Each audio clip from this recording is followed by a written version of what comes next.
సంఘము ఎప్పుడు ఒకరి ఎడల ఒకరు ఆదరణ పొందాలి.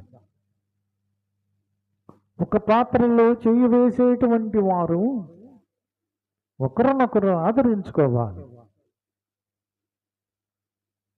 ఆడికి అలాగే జరగాలి అని అనుకుంటే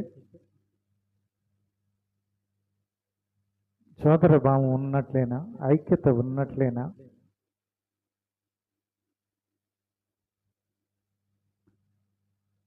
లూదియా ఇంట, లూదియా అంటే మనం ఏం చెప్పుకున్నాం?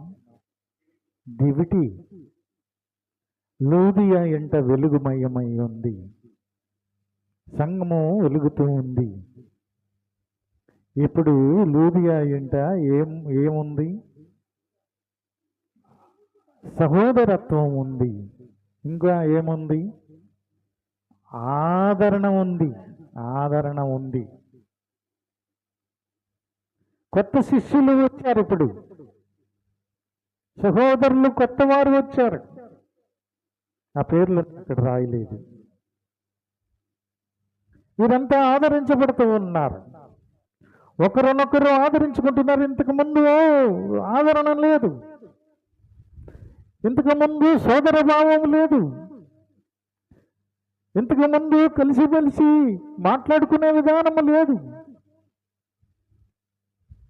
ఇంతకు ముందు ఫిలిప్పీ పట్టణంలో దేవుని వాక్యమే లేదు. దేవుని వాక్యమును కలిగిన వారు ఆదరించుకోవాలి. ఇలాగే మీకు ఒక సందర్భాన్ని మేము జ్ఞాపకం